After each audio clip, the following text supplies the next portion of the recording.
السلام علیکم، میں ہوں مریم مشتبہ۔ آج کے پروگرام احسان القصص کے ساتھ ہم پھر حاضر ہوتے ہیں۔ آج کی ہماری اسٹوری ہے کہ ایک دفعہ کا واقعہ ہوتا ہے کہ ایک آدمی رسی کو بنا کے بازار میں بیچنے کے لیے آتا ہے۔ پھر وہ رسی 1 درہم میں بک جاتی ہے۔ اس کے بعد وہ دیکھتا ہے کہ بازار میں 2 لوگ جھگڑ رہے ہوتے ہیں، وہ بھی 1 درہم پہ جھگڑ رہے ہوتے ہیں۔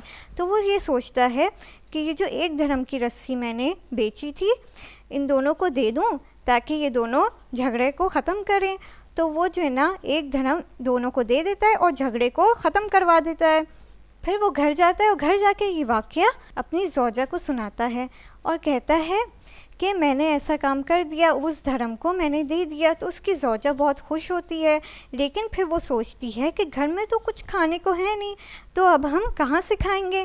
پھر وہ ڈھونڈتی ہے، ایک کپڑا اس کو ملتا ہے گھر میں اور وہ کہتی ہے اس کپڑے کو جا کے بیچ دیجئے۔ وہ جاتا ہے بازار میں اس کپڑے کو بیچنے کے لیے، لیکن وہ کپڑا کوئی نہیں خرید رہا ہوتا کیونکہ وہ بہت چھوٹا سا کپڑا ہوتا ہے۔ تو وہ جو ہے نا ایک مچھلی والا بیٹھا ہوتا ہے جو کہ بہت پرانی سی مچھلی لیے ہوتا ہے۔ تو وہ کہتا ہے ہم دونوں ایک سودا کرتے ہیں، تم یہ کپڑا لے لو اور مجھے اپنی مچھلی دے دو۔ تو وہ کہتا ہے ہاں ٹھیک ہے، وہ کپڑا لے لیتا ہے اور وہ پرانی سی مچھلی اس کو دے دیتا ہے۔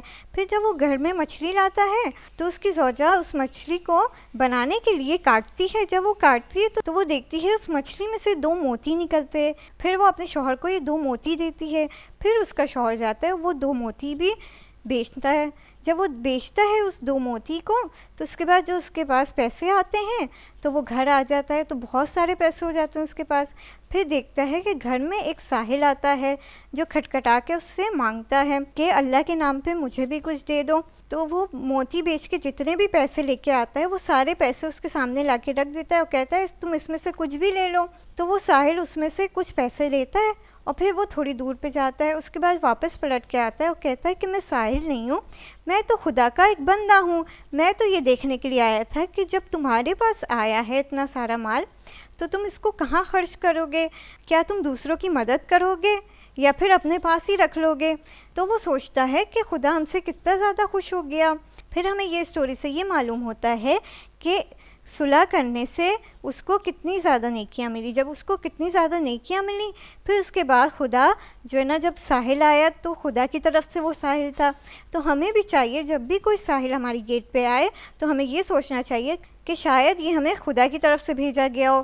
تو خدا ہم سے خوش ہو کے جب دیتا بھی ہے تو ہمارا امتحان بھی لیتا ہے، تو اگر ہم اس امتحان میں بھی پاس ہو جاتے ہیں تو آخرت بھی ہماری اچھی ہو جاتی ہے اور دنیا بھی ہماری اچھی ہو جاتی ہے۔